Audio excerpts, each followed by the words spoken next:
just like a clothespin. And if you don't mind, if you run it up in the inside of your sweater, then it'll look nicer and you won't have a huge cable going down the front.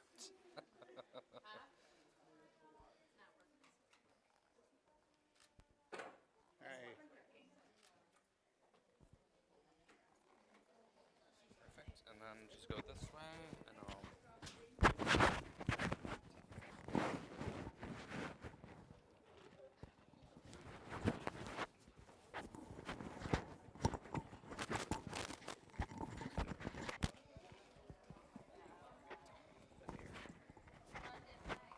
Beautiful. Thank you very much.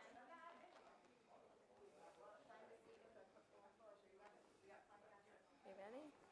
mm, This is the microphone. Right over there. If you cover, if you're gonna hold it this way, but if you cover this up, then the microphone will work. You gotta hold it down here. mm-hmm. Okay. Wow, that's technology. Yeah, it's well. So, okay, buddy. Okay. Do you guys want to go up ahead up front?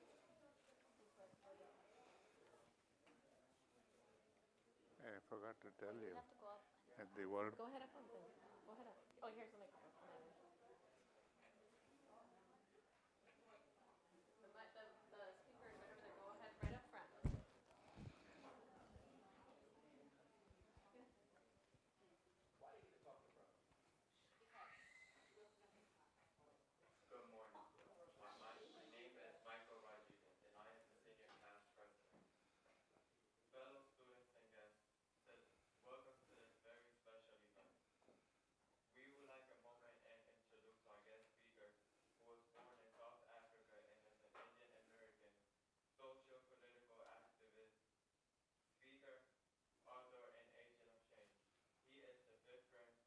Of the legendary leader Mahatma Gandhi. Good morning. My name is Najelis, and I'm the Senior Class Vice President. Dr. Gandhi is a very popular speaker on colleges, campuses, and has spoken in countries all around the world. He has shared his grandfather's message at numerous museums and organizations, as well as to government officials, including President Clinton. His programs have changed the lives of over more than 500,000 people in over 300 villages in the world, and they still continue to grow. Be the change you want to see in the world. Good morning, my name is Nalani and I'm the senior class treasurer. Our speaker has committed his life to being the change he wants to see in the world. Dr. Gandhi founded the Gandhi Worldwide Institute, a nonprofit organization that works to realize the vision of his historical namesake. The Institute's mission is to help individuals and communities develop the inner resource and practical skills needed to achieve a non-biased, sustainable, just world. The M.K. Gandhi Institute for Nonviolence is located at the U of R. He has several honorary degrees and has participated in notable interfaithful activities. Dr. Gandhi has dedicated his life to continuing the work that his grandfather, Mahatma Gandhi, began. As an author, he was a journalist for 30 years for the Times of India and Washington Post, and has written books such as Legacy of Love, Grandfather Gandhi, and his latest, his latest book, The Gift of Anger. He has been on the bestseller list worldwide and on Amazon. It is my great honor and privilege to introduce Dr. Arun Gandhi. Please give him a warm welcome.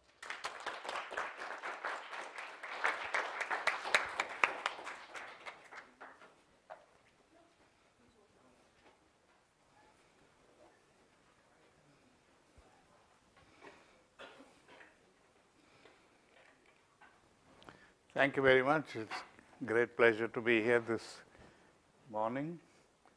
And after seeing all these wonderful displays that you have made here, I think you know my grandfather more than I do.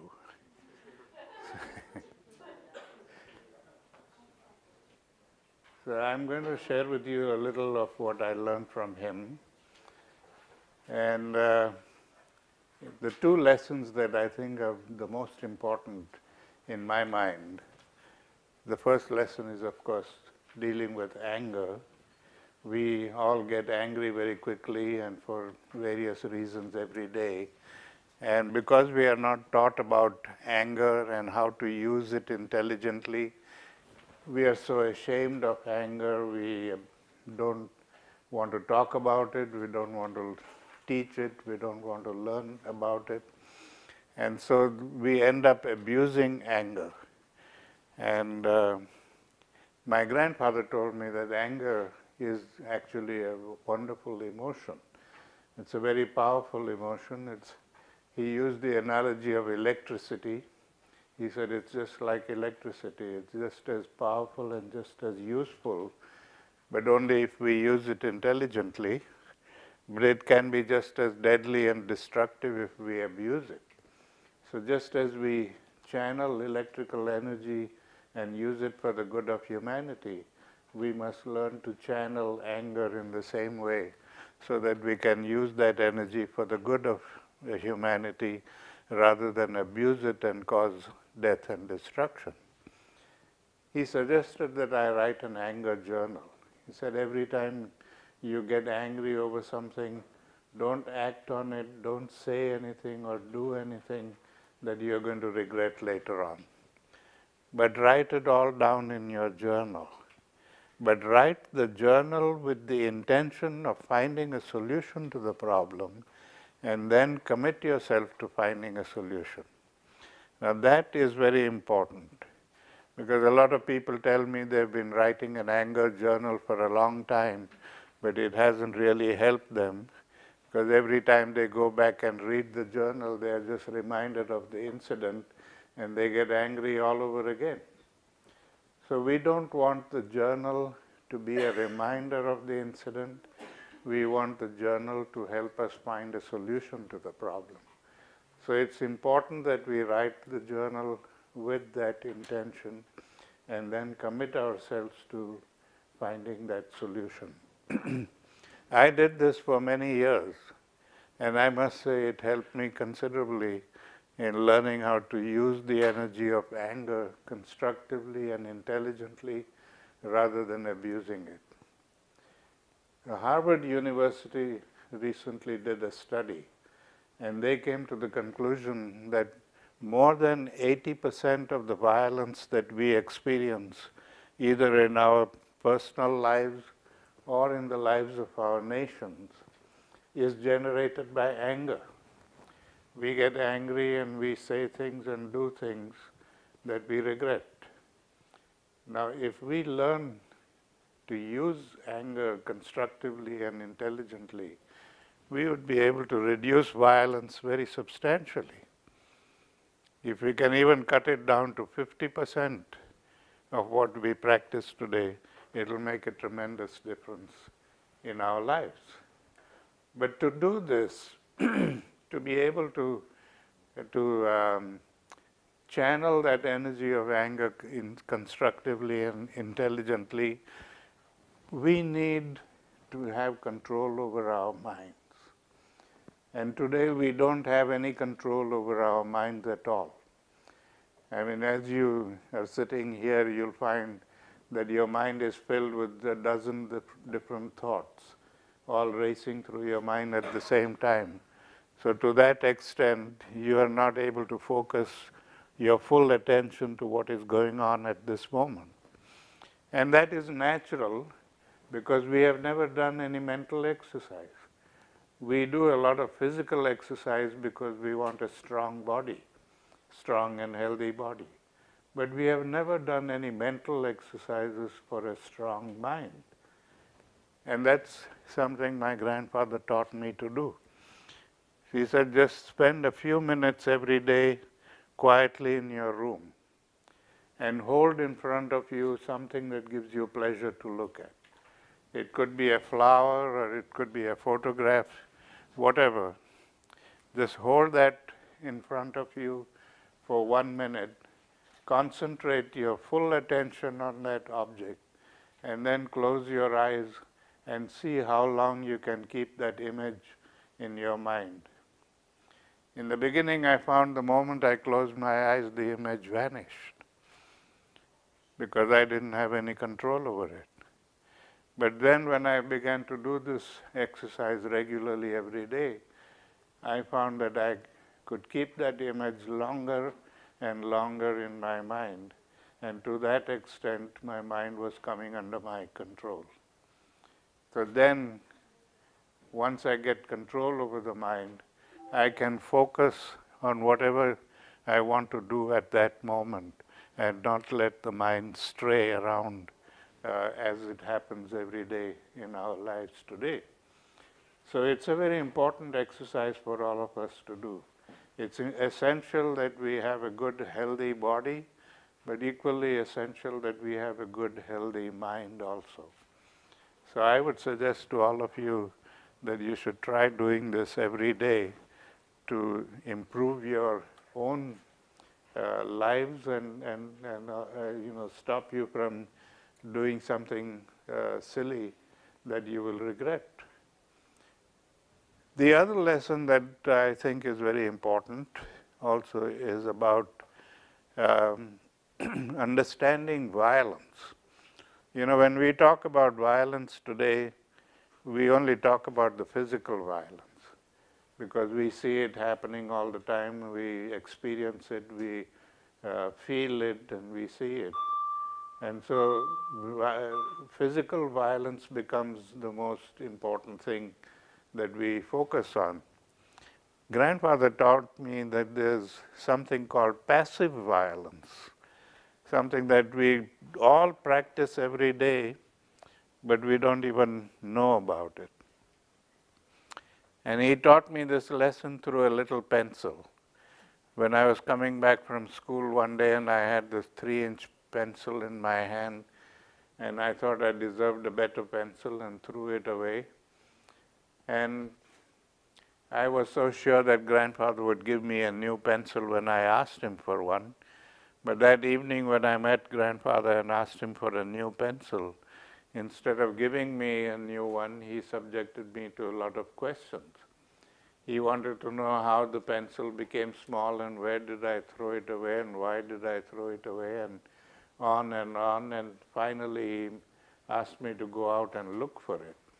And I said, "You must be joking." He said, "You don't expect me to look for a little pencil in the dark?" He said, "Oh yes, I do. He has a flashlight." And he sent me out with a flashlight to look for this pencil, and I think I spent about 2 hours searching for it. And when I finally found it and brought it to him, he said, "Now I want you to sit here and learn 2 very important lessons." The first lesson is that even in the making of a simple thing like a pencil, we use a lot of the world's natural resources. And when we throw them away, we are throwing away the world's natural resources, and that is violence against nature. And the second lesson is that because in an affluent society we can afford to buy all these things in bulk, we overconsume the resources of the world, and because we overconsume them, we are depriving people elsewhere of these resources, and they have to live in poverty, and that is violence against humanity. And that is the first time I realized that all of these things that we do every day, consciously and unconsciously, all that have become so much a part of our daily life that we don't even consider it to be violent, that all these things are acts of violence. And to make me understand this thoroughly, he made me draw a genealogical tree of violence. Just as we do a family tree, with the grandparent and then the parents and so on. So he made me draw a tree of violence with violence as the grandparent and physical violence and passive violence as the 2 branches. And every day before I went to bed, I had to analyze and examine everything that I had experienced during the day. Things that I may have done to other people or people may have done to me, or things that I may have read about. All of that had to be analyzed and examined and put on that tree appropriately.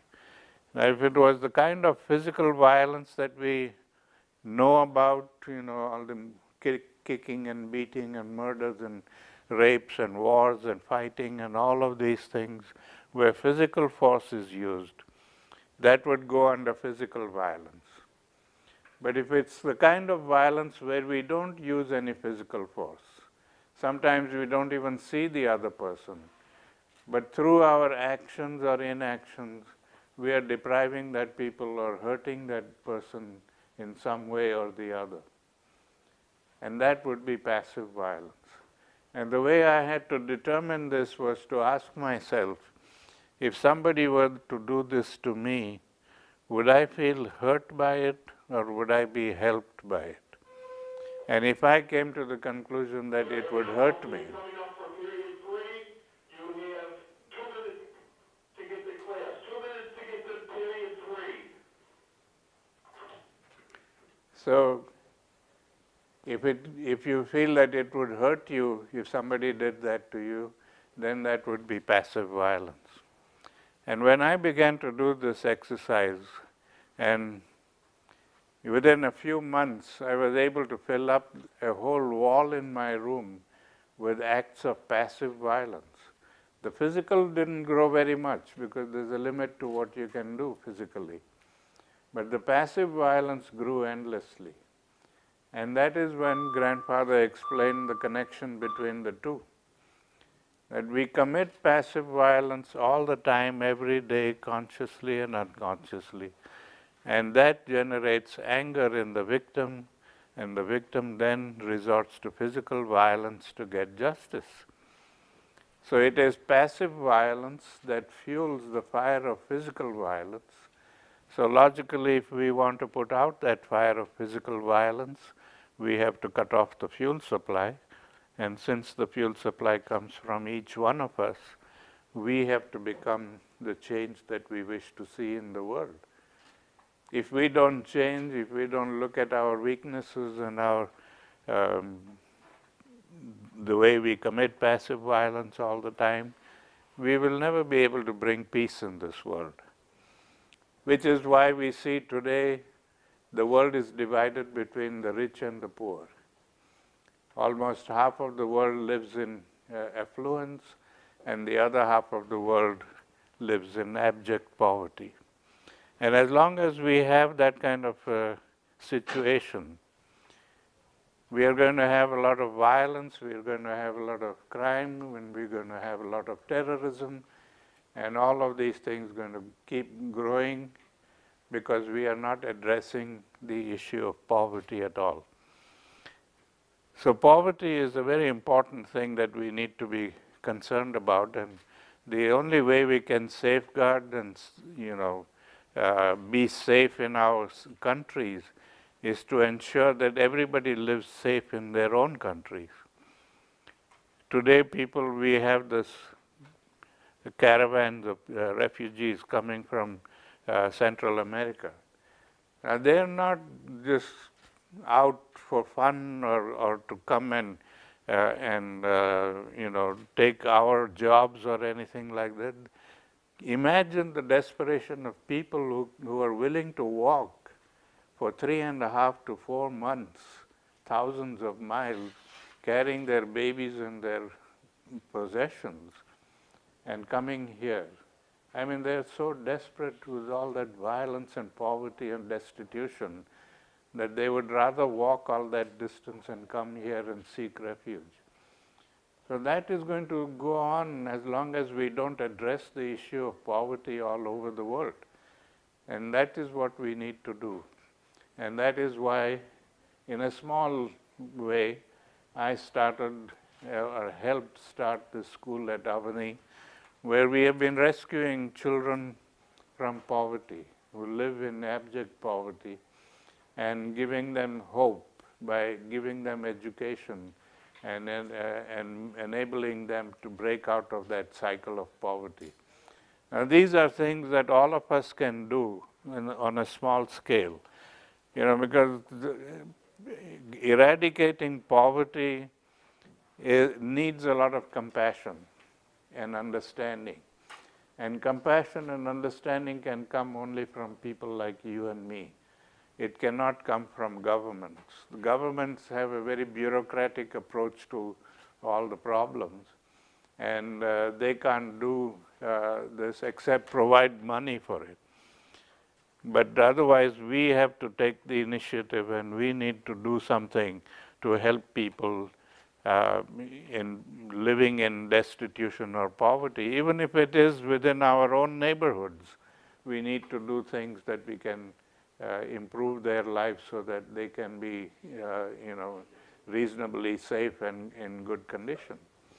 So these are things of nonviolence that all of us need to understand and practice, because I don't think nonviolence is a tool for conflict resolution. I think nonviolence is a philosophy for personal transformation. If we don't transform ourselves, if we don't look at all the weaknesses within ourselves and transform those weaknesses into strengths, we will never be good people. One of the things that my grandfather always insisted on was that the education you get in schools is only part of your development process. It's not the only thing that you're going to do. So you are all seniors and you're going to be out of the school next year. But that doesn't mean that your education stops there and that you don't have any other education at all. Your education will begin when you leave the school. What you have learned here is only what your teachers have taught you and what is there in the textbooks.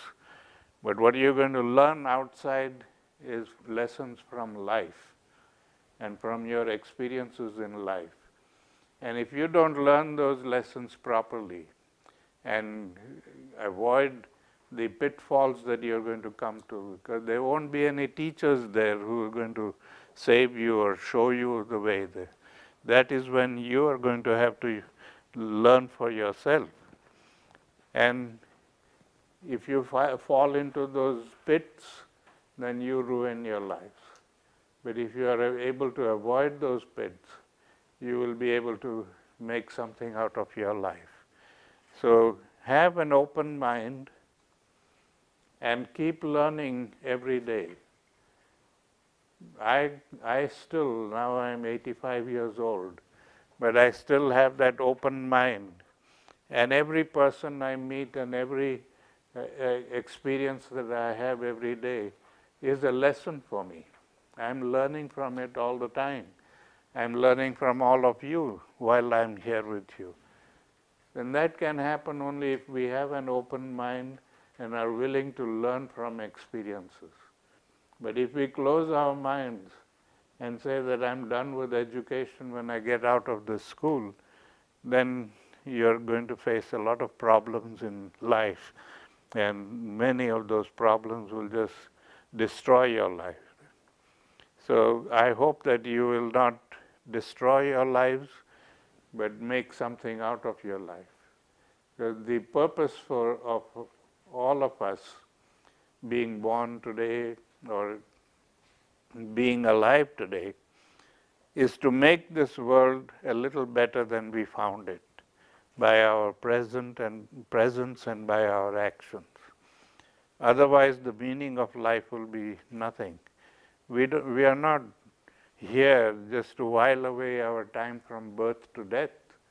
We are here to make something of this life so that we leave behind a legacy that people can be proud of. So I hope that this small message will give you the hope and the aspirations to do something good out of your life. I see you have a very good beginning already with all these wonderful things that you are doing, and so I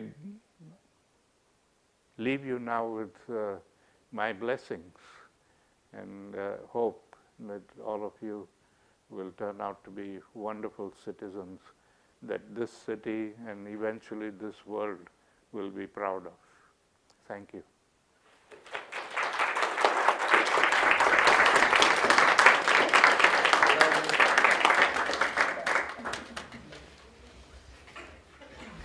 Now, if you have any questions, I'll be glad to answer them.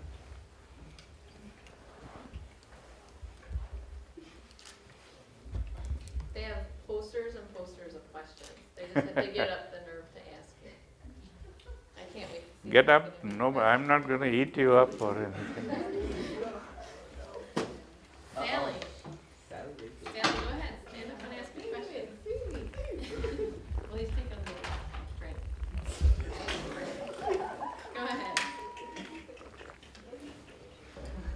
who's going first?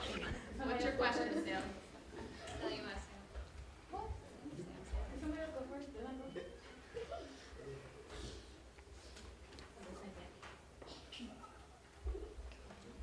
Okay. Do you think that your grandfather's nonviolence like tactics and all that can help help right now in the world, like for example the gun violence and all that? Do you think could change anything? Yes, I think it could, because as I said, nonviolence is not just a tool for conflict resolution, but it is a tool for personal transformation. What we see today, people wanting guns and buying guns and all that, is out of fear. Fear and some people want to dominate over other people, bullies. They are the ones who go and buy these guns and keep them. And if they learn that this is wrong and that we can all live together, we don't need to be afraid of anybody, nobody is coming to steal things from us, then there won't be any need for guns, and people will be happy to have good friendship. Yeah.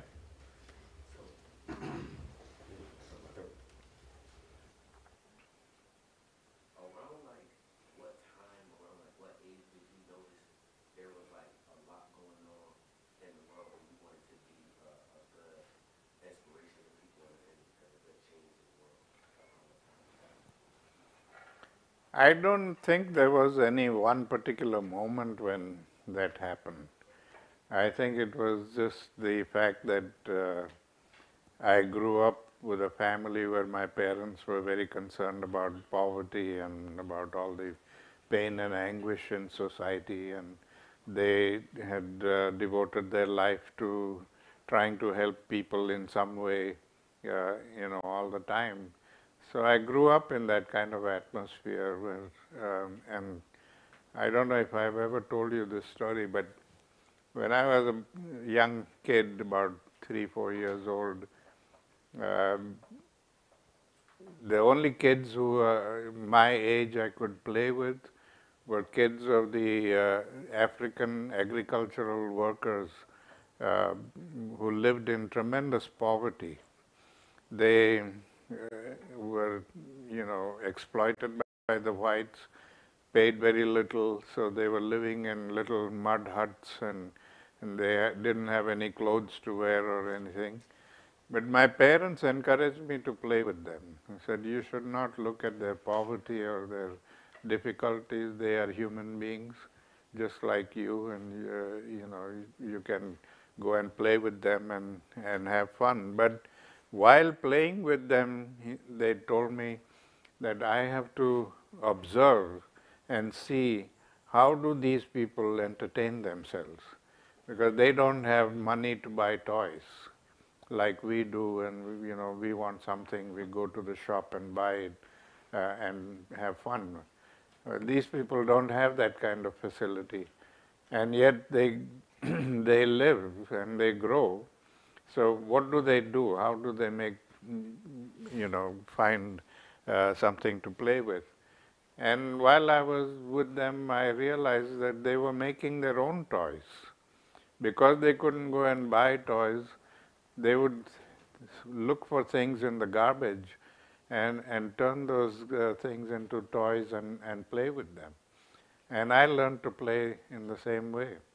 And then when I started going to school at the age of 7, my parents said, now, whatever you learn in the school, you have to come home and teach these children also, because they can't go to school. They don't have the money to go to school, but they want education. And so you should share whatever education you get in the school. So every day when I came back from school, whatever I learnt there, I would sit with these kids and teach them. And that message got out to people in the whole neighborhood. And I found that parents from as far away as 10 miles would walk with their little kids and bring them to our home and plead with my parents to teach them also. So very soon we had more than 100 kids there, and I couldn't handle all of them myself. So my parents and my sisters and everybody got involved in teaching them. So what this taught us was the need to be aware of the difficulties in society and the need to do something about it. It brought us that compassion, taught us compassion right from childhood.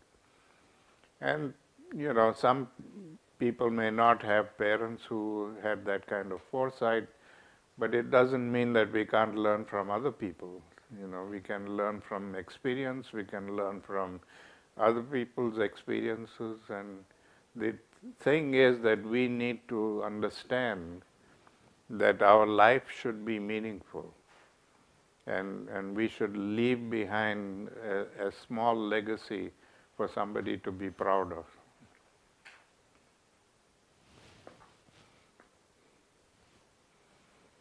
Yes. What was your experience like learning from your grandfather? Like learning from him? Yeah, learning about I was, 12 years old, very playful 12-year-old. I was more interested in playing than learning. But grandfather had a wonderful way of teaching. He didn't make me sit down and lecture to me. He would just use stories and everyday experiences to turn them into lessons and taught me. And that's why all those lessons have stuck with me and remained with me all these years. Can you share with them about the spinning wheel, your lesson learned from him, and how you guys had that competition in the letters?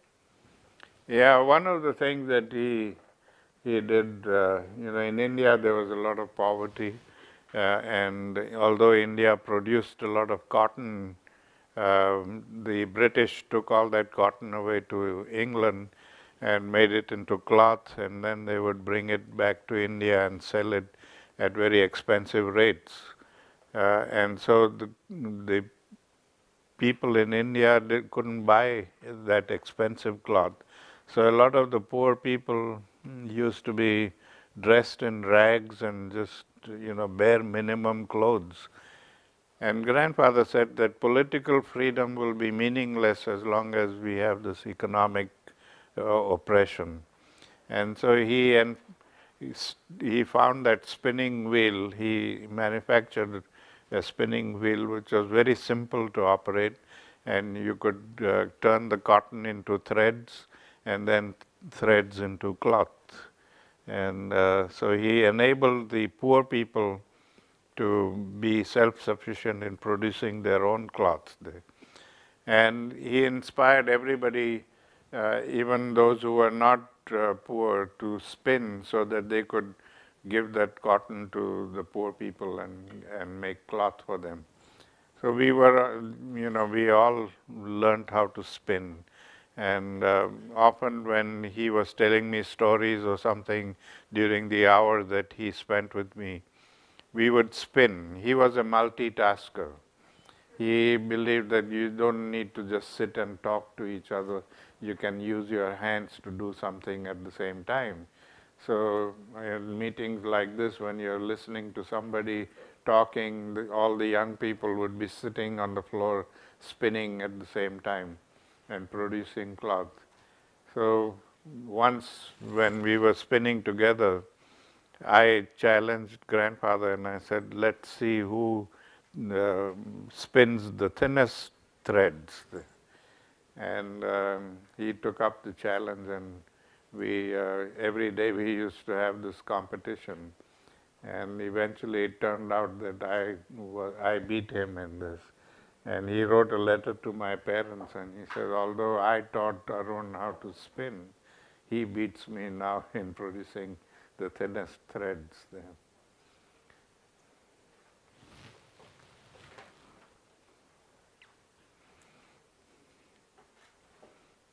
I wish I had remembered to bring that spinning wheel. I could have shown them. Maybe later in the year you could come back. Yeah. How old were you when your grandfather 14. It was a month after I left him and went back to South Africa with my parents that he was assassinated. So it was quite a shock for me.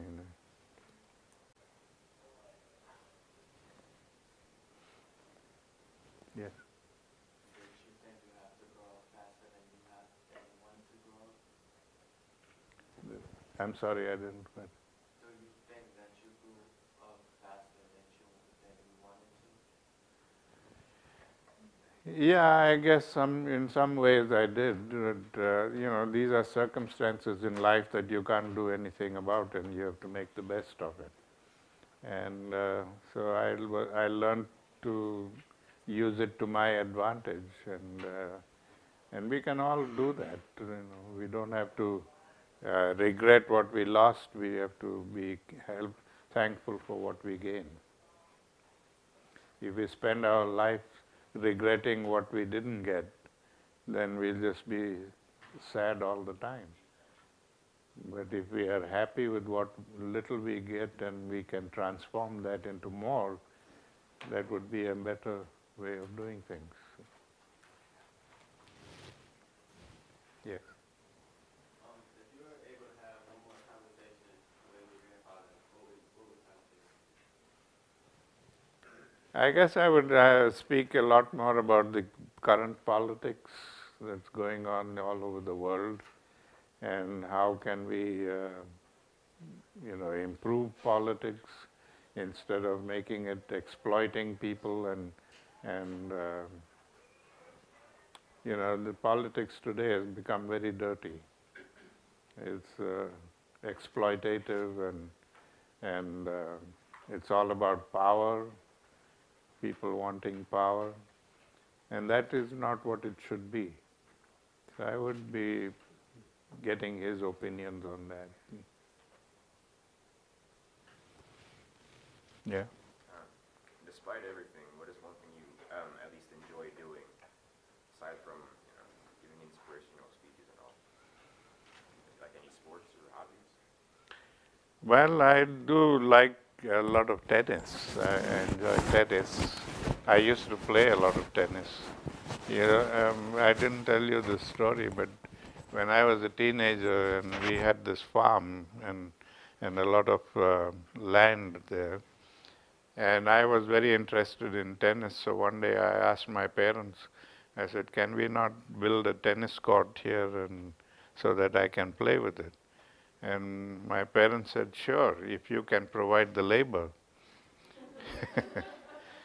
So I said, all right, not knowing what it meant, but I agreed. And so they said, we'll provide you with the expert who knows how to build tennis courts, and you would have to work on it. And that's when I realized that I had bitten more than I could chew. And I got some of my friends to join me, and we spent a whole summer leveling the land and then laying it over with clay and pulling the rollers over it and smoothing it out. It took us, the type of hard labor we had to put in there really was more than we could do, but we were challenged, and so we did it. And we built the tennis court, and then we played on it like crazy. We would start on Saturday morning, all day Saturday and all day Sunday. By the end of Sunday, we couldn't stand up anymore. Do you think it was worth it? Oh yeah, I think it was absolutely worth it. I would do it all over again. Yeah. I wanted to add in one more thing about Dr. Gandhi, that he loves to go out to eat. And for 4 years now, I've known him, and I've eaten with him in India, I've eaten with him in South Africa, and I've been on tours where there have been 20 people at the table. And what I respect about him is when you go out to eat, he really expects that personal connection with people. If you're going out to eat, everybody puts their cell phone away. And it is expected. And if you don't put your cell phone away, you're going to get called out. Right? Yeah.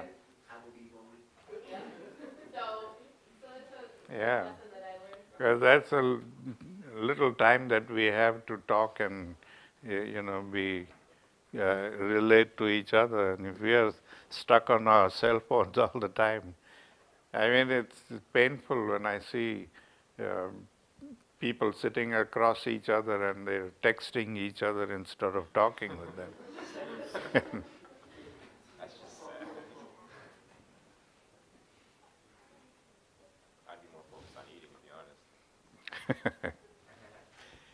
Yeah. When your grandfather told you to search for the pencil to teach you the lesson about violence against nature, did this help you realize the sincerity and importance behind his lessons? Not at that moment. At that moment, I was in my mind cursing him. What is he making me look for this pencil? And it seemed so ridiculous, because everybody on the road said, "What did you lose? Are you looking for something precious you lost?" And when I tell them, "No, a little pencil," and they would laugh at me. "You looking for a little pencil?" Yeah. So at that moment, it felt very ridiculous. But then when I understood the purpose of that lesson, I realized how important it was.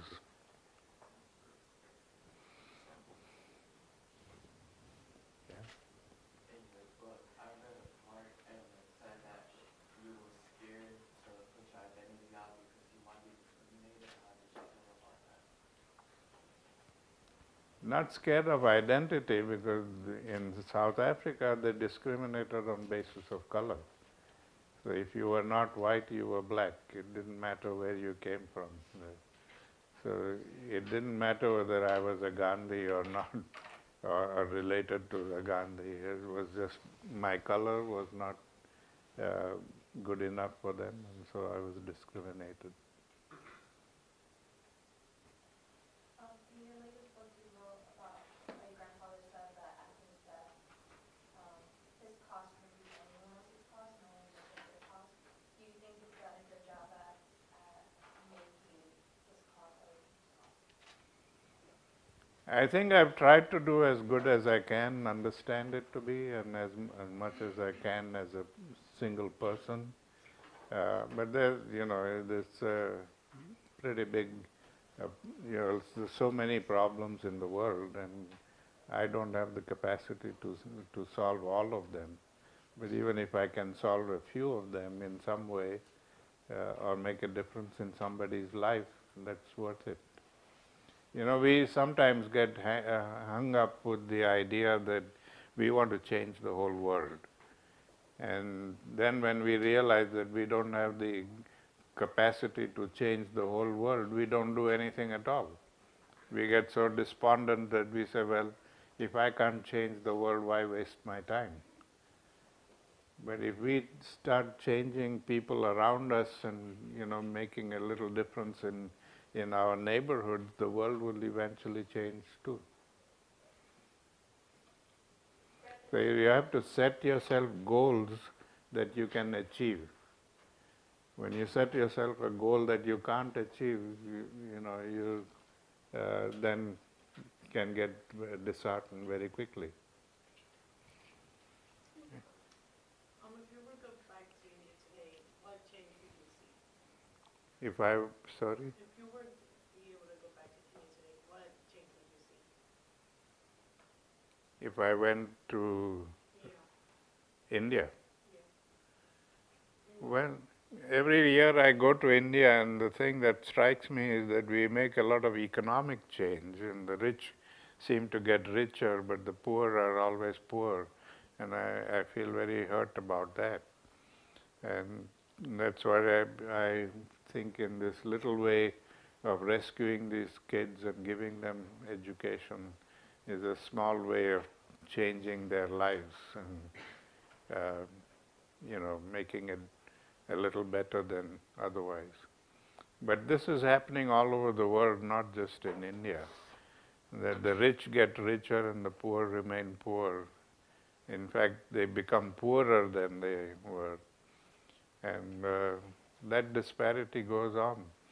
And sometimes in moments of despondency, I feel that this is deliberately done, because poverty now seems to be the modern day of slavery. In the old days, we could enslave people and get work done from them. Now we have people who live in poverty and we make them work at cheaper rates and, you know, um, so it's a kind of modern day slavery.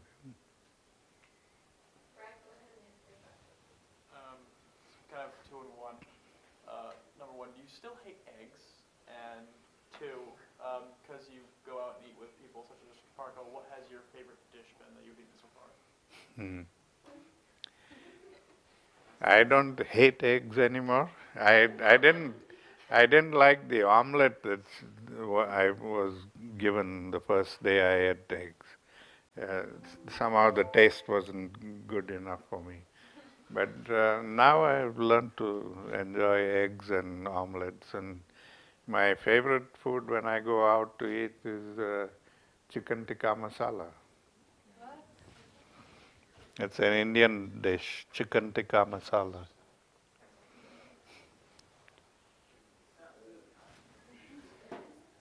Yes. I've always wanted to ask this, because you've been here 4 years now. We often think of historic figures and stuff as always being on point and working very hard. Did your grandfather have any humorous side, playing jokes on you or anything like that? Because that's not a side that we would have. Oh yeah, he did have a sense of humor, and he joked around a lot with people, and but he was very, uh, he was very conscious of time management. He didn't believe in killing time or wasting time. He said we don't have the luxury to waste time. We have to be, use every minute properly. So when I was living with him, he made me plan out my whole day. From the time I got up in the morning till the time I went to bed, every hour had to be properly accounted for, which included playtime and fun time. But it had to be accounted for, and you had to be able to use that time effectively. And he did it in his own life. I mean, you can imagine he was uh, leading a whole movement for independence, and um, he had to guide all the people, from all the leaders and the common people, and so many letters from foreign people coming, and all of these things that sometimes overwhelm us. But he was able to do everything. And the wonderful thing was that he never got secretaries to write replies to people. He wrote handwritten notes to every one of them. Even if it was just one sentence, he would say, "Received your letter, thank you very much." And another beauty of his was, and I used to experience this because he used to get sacks full of mail, 4 or 5 sacks full of mail every day. And I had to, with other people also, we had to open all that mail, but open it carefully, not just tear the envelopes apart, but open the envelopes carefully, because he wrote his replies on those envelopes and put them back again and sent it back. So he didn't want to waste any paper at all. So, it had to be a very careful operation. But he wrote, what I was saying is that he wrote everything himself in his own handwriting. So if you didn't follow in his footsteps, what would you be doing right now? I'm sorry? If you didn't follow in his footsteps, what would you be doing right now? What I would be doing right now is what I'm doing right now. I think I'm trying to follow in his footsteps as much as possible. I don't think I would be able to fill the shoes completely, because that needs a lot of sacrifice, and I just don't have that capacity. But you know what I'm doing, I'm quite happy with that. Yeah. Does anyone else in your family give speeches also about what he did or encourages people to follow him? Yeah, my son goes out. My daughter also goes and speaks in the schools here in Rochester. She speaks to the younger group, middle schools and so on. And my son does it in India, and my couple of my cousins also do it. They share their own experiences. Yeah. The new tallest statue in the world, the Statue of Unity, is located in India, and it also depicts a man who was widely influenced by the philosophy of Gandhi. What are your thoughts about it? I am against statues. I'm against building of statues, and I think it's a waste of money when we need money for the poor people and to have programs for poor people. I don't see the justification for spending $400 million to erect a statue of one person when there are millions of people who are dying of hunger.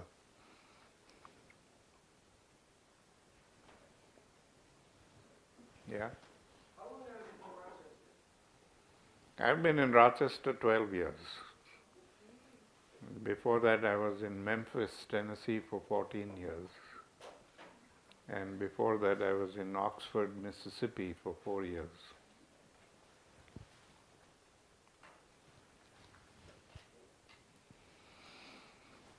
Yeah. Have you ever owned a TV like when you were younger? And if you have you ever heard of Martin Luther King? How do you feel about it? I heard of Martin Luther King when he came to India in 1959. You didn't know that? I know that. Yeah. Well, when the Montgomery bus boycott took place in 1959, you heard about that? I don't think so. Well, there was one day Rosa Parks, who was a seamstress, and she was going back home and she was very tired, and she went and got into the bus and sat in the front rows. And when some white people came in those days, the law was that the African Americans had to sit at the back, right at the back of the bus. I think 3 or 4 rows at the back were reserved for them. The rest of the bus was for whites. Well, she sat in a white seat, and when she was asked to get up from there, she refused.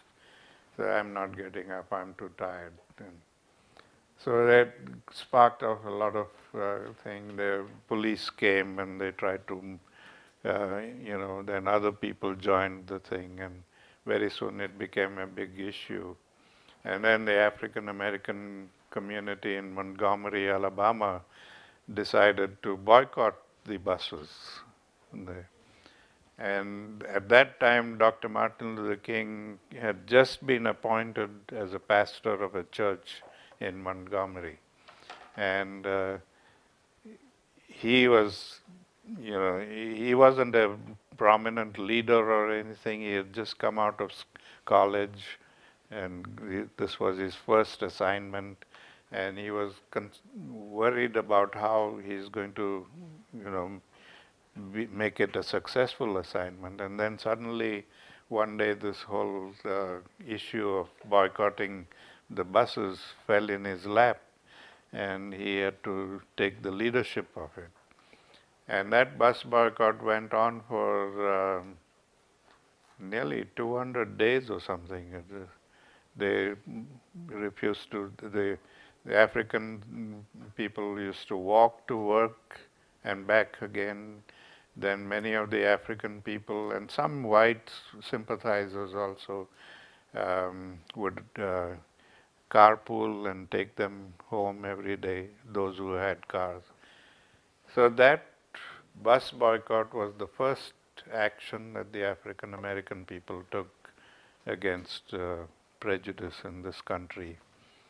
And when the government of India heard about this being so close to what Gandhi would have done in the circumstances, they invited Dr. King and his family and some of the African leaders to come to India and learn more about nonviolence and things from people who had lived with grandfather. So he came in 1959 and spent a whole month there going around and speaking to people who had participated in the Indian freedom struggle. And at the end of it, he declared that he now felt spiritually strong enough to come back to the US and lead the civil rights movement. At that time, I was in India as a young journalist, and I knew about him. And We have time for one more question. And Daisy has a yeah, the lady at the back there. 50 years from now, where do you see your grandfather in the future? A year from now. Did you? 50 years from now. Oh, 50 years from now. I hope that all of you will carry on the legacy. That is why I am here today, to plant seeds in your minds and hope that the lessons I learned from grandfather and the way I've been motivated to carry on his work, that you will be motivated in the same way and you will carry on the work and make this world a better place.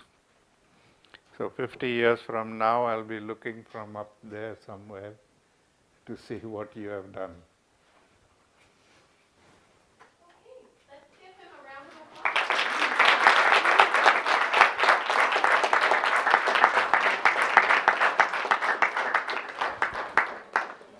Thank you for your great questions too. It really added to the whole conversation and presentation today. Could you tell they've been reading your book and studying? You could tell? What grade would you give them? A. A? Not A plus? No. Not good enough for A plus is when they put it into practice. They put it into practice. Well, maybe you could come back at the end and see how they put it into practice. Okay, so what we're going to do now is, I know some people have books for him to sign. Before we get to the book signing, we're going to take a group photo. Okay, for you to always share it. But before we get to the photo, we're going to do something else. We have a young lady here who speaks 5 languages. Wow. And she did something pretty remarkable for you. Sama, come on. Sama.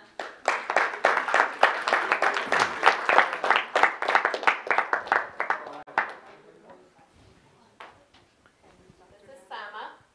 And why don't you get your prize for him? Oh, wow. What do you think? Great. How do you look? Great. How do you look? Well, I wish I was as thin as they. That's pretty impressive, isn't it? She loves art, and she did this all on her own. So she Wonderful. I didn't even really know she was doing it. How many?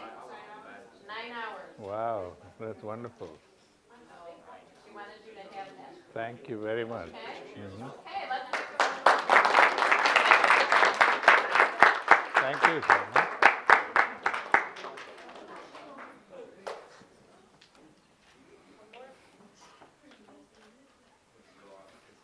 Okay. And then we'll take a group shot. So if everybody would leave your things on your chairs and just let's all come up front. We'll make like a big couple different rows. You could stay right there. They'll come around you. Okay. You okay? Yeah? Okay. I'll hold this. I'll give this to you. I think all the shrinking should stand back to the block. Let's all put the block away. Stand in the back. Right next to Bro.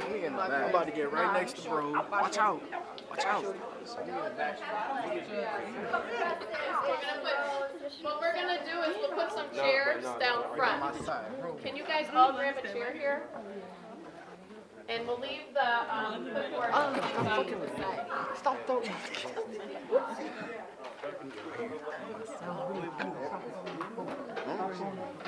She don't want you next to him.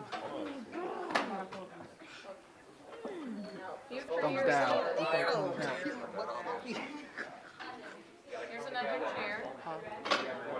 Why you in the front? How about down here? That should be the whole line in front of you. That should not in front of you. Come on, Shanana. Okay, head behind me. There you go. You're blocking me. Come on, Brett. Down here. Better on the end. And you guys They take it too long. Shania, why Can you you in get everybody front? now? I can't. She's embarrassed.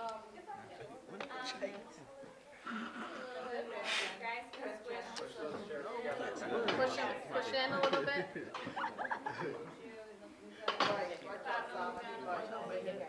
Thank you.